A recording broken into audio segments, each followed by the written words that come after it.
The Nintendo Entertainment System came out on October 18th, 1985. Within a year, our household invested in one, and I was exposed to the concept of a video game being hard. There are many reasons a game might be hard to beat or finish or even play. Maybe it was poorly designed. Maybe the controls are super stiff, making the characters hard to command.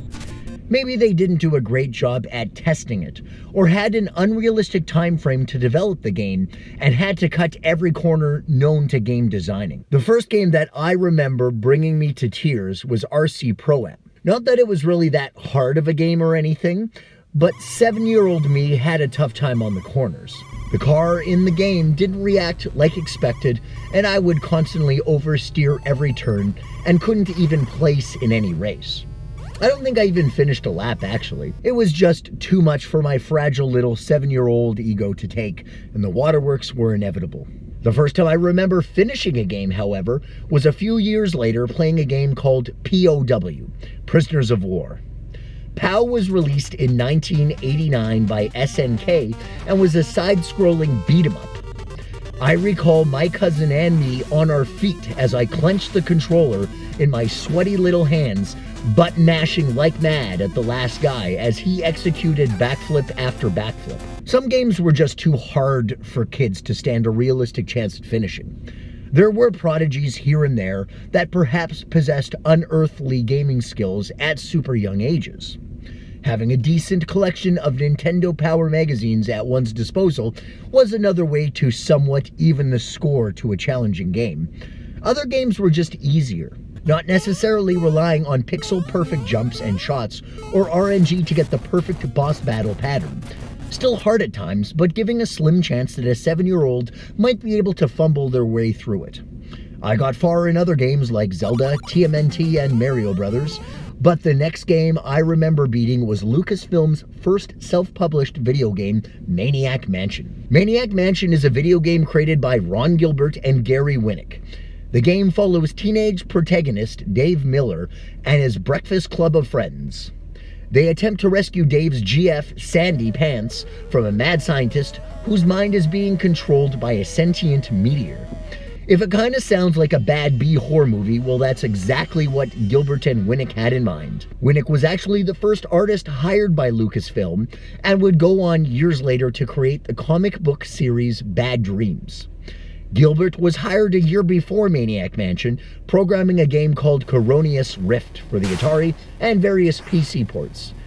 He also worked on the Monkey Island series and eventually Total Annihilation. The pair shared a love of horror movies and pop culture. Perhaps they were destined to work on some kind of a rad project together, with Winnick on visuals and Gilbert on coding. Development of Maniac Mansion began at some point in 1985 and was heavily influenced by a movie Winnick couldn't remember the title to. He described it as a ridiculous teen horror movie in which a group of teenagers inside a building were killed one by one without any thought of just leaving the building. Kinda sounds like a bunch of movies, I guess. There was a movie released in 1972 called Maniac Mansion. But just judging from a brief description of that movie or the cover, it was not the inspiration for the game. Anyways, combine the unknown titleless teen flick with the meteor scene from Creepshow, the plant from Little Shop of Horrors, and other cliches from horror movies like Friday the 13th and A Nightmare on Elm Street, and you got Maniac Mansion. The game was first mapped out as a paper and pencil game, with a complex, elaborate map of the mansion. The map had a series of boxes to represent the rooms, and lines connecting the boxes to represent how the rooms were connected. Winnick actually liked the map so much that it was featured in the game on the wall of Weird Ed's bedroom. Initially, Gilbert and Winnick didn't know what kind of gameplay genre they wanted for Maniac Mansion. During the following Christmas, while visiting relatives, Gilbert saw his cousin playing King's Quest, Quest for the Crown, an adventure game by Sierra Online. This was Gilbert's first experience with a graphic adventure game as opposed to the text adventure games of early computing. After a light bulb moment and the rest of the holidays spent playing King's Quest, he was ready to hit the code. King's Quest, Police Quest, and other quest kind of games relied on command lines. Basically, you had to type out the correct command for the character to do an action and nothing but the correct command. Not only would this not work for console releases lacking a keyboard, but it got frustrating if you made a slight spelling error or phrased something not exactly the way the game wanted. Instead, Gilbert went with a point-and-click interface. 12 action commands were at the bottom of the screen, such as go to, push, pull, get, and you would use those commands in addition to the items on the screen to navigate the puzzles in the mansion. The game's dialogue was written by David Fox after production for the game had already started, possibly to maintain the storyline secondary theme of most great B-horror movies. David was a founding member of the gaming division at Lucasfilm, which eventually became LucasArts.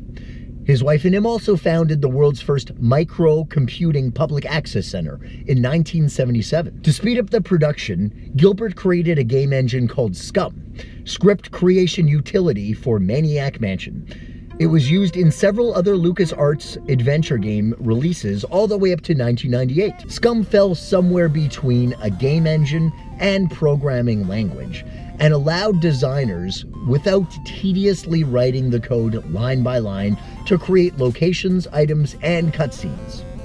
Maniac Mansion was actually the first game to coin the term cutscene. Scum also allowed the game's script and data files to be cross-platform on a ton of different consoles and gaming options, like these. At the time, I think that was all of them, actually. Maniac Mansion was originally released for the Commodore 64 and Apple II in 1987. Jaleco took a crack at a Famicom release in 1988 in Japan, but compromise after compromise crippled this game to the point of being basically DOA before it even hit the shelves. The backgrounds were static and didn't scroll like the original, making the house seem a lot smaller, and lacked critical detail that made the game so cool to play. It kinda looked like a Game Boy release, actually. The graphics were more of a cute Looney Tunes style, and instead of a save feature, it was a password system of over 100 characters. The North American NES release came 2 years later and was a lot more true to the original PC version, although it was heavily reworked in an attempt to be more appropriate for children.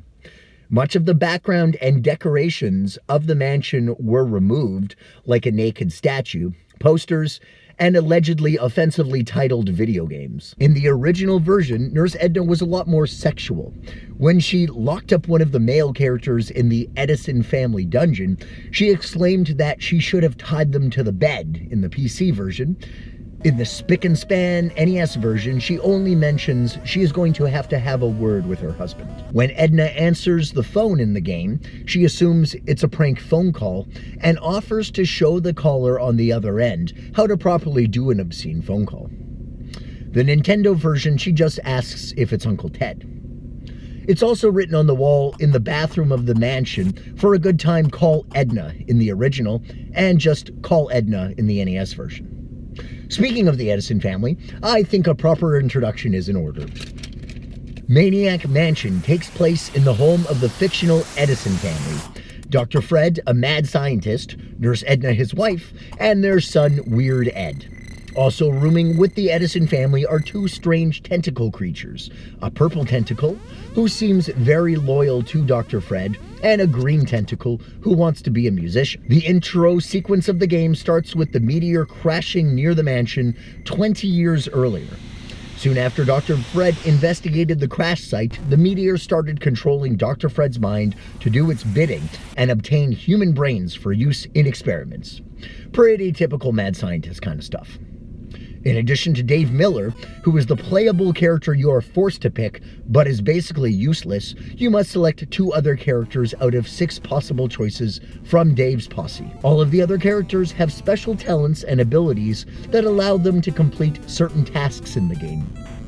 Sid is an aspiring new wave musician and is able to play instruments, which is helpful in befriending the green tentacle. Sid is also one of 2 characters who are able to put the hamster in the microwave. Michael is an award-winning photographer for the college newspaper and can develop film, which will help befriend Weird Ed. Wendy is a writer and aspires to be a famous novelist. She can rewrite a manuscript that leads to the talk show ending. Bernard is the president of the physics club and can fix the radio to call the meteor police. He can also fix the telephone, but seems to be the only character that has a weakness.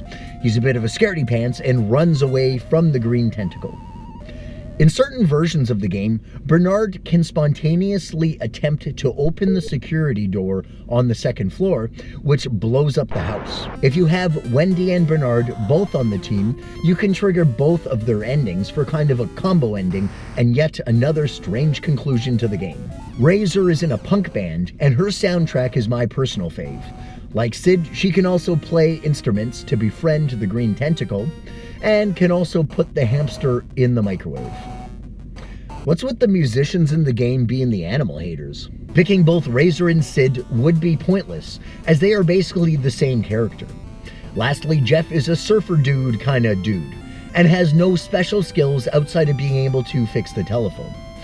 My guess is they ran out of time to develop this character, or maybe a poke at the surfing community not necessarily being adept to anything outside of, well, surfing. Dave has no special skills to offer, and usually just gets stuck on brick duty. Inevitably, you will get caught by various members of the Edison household and sent to the Edison family dungeon in the basement of the house.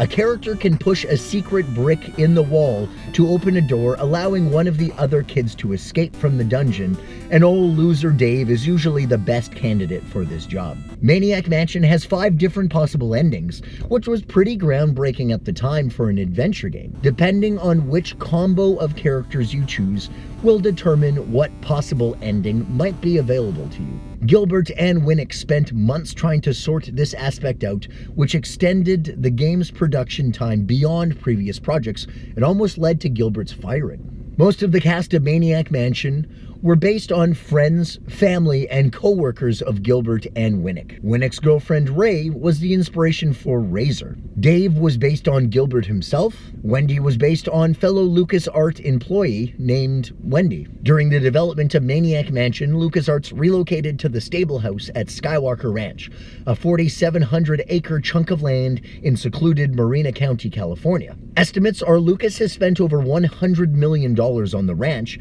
yet has only developed 15 acres thus far. The main house of the ranch was the inspiration for the Edison mansion in the game, including the library with the spiral staircase, the media room with large screen TV, and grand piano. In 1990, the same year Maniac Mansion was released on the NES, it was developed into a TV series written by Eugene Levy and starring Joe Flaherty. The TV show was barely recognizable to have any relation to the video game, and was super disappointing to fans such as myself. I mean, I still watched it, of course. I mean, it was on TV. But the characters didn't resemble their video game counterparts at all, or were strange additions to the Edison family never mentioned in the video game. Joe Flaherty played the video game's main antagonist, Dr. Fred Edison, but wasn't the mad scientist whose brain is being controlled by a meteor that we knew and loved. He was more of a happy-go-lucky dad kind of guy who tinkered in the basement. The show also featured a housefly with a human head named Harry and a full-grown man with the brain of a toddler named Turner. No Weird Ed, no Nurse Edna, no Uncle Ted.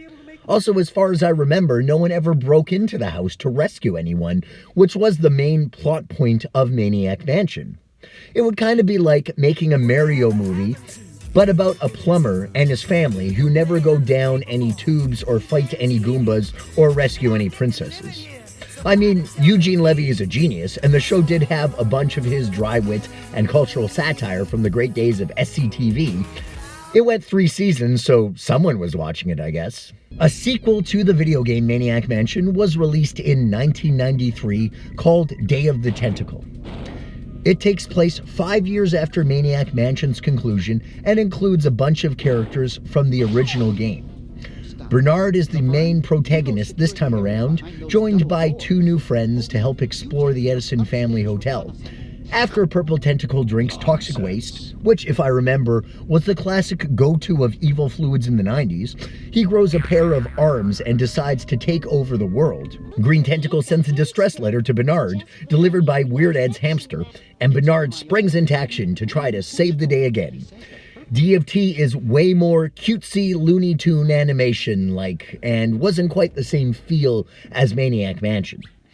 The rooms feel smaller and more cluttered with props and scenery, and there are way more cutscene parts and dialogue in the game. It's kind of neat that your character has options of what they could say to other characters, which could affect solving the puzzles in the game, and that did add another dimension to the experience. One cool Easter egg is a computer in Weird Ed's room that actually has the full version of the original Maniac Mansion you can play.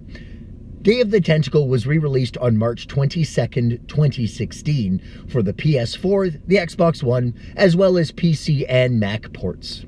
Maniac Mansion was critically acclaimed for its humor, graphics, cutscenes, and over-the-top storyline and characters. Writer Orson Scott praised it as a step towards computer games becoming a valid storytelling art. Not that it ever actually unfolded that way necessarily. I mean, it would have been cool if the books in the future were video games or something. I would do a lot more reading, for one. Or if one day a student studied in school by playing a video game and had to beat a level or something as a test or pop quiz or something. Anyways, Double M streamlined the adventure game genre and made it accessible for console gamers such as myself. It solidified LucasArts as a serious rival to Sierra Online and other adventure game studios.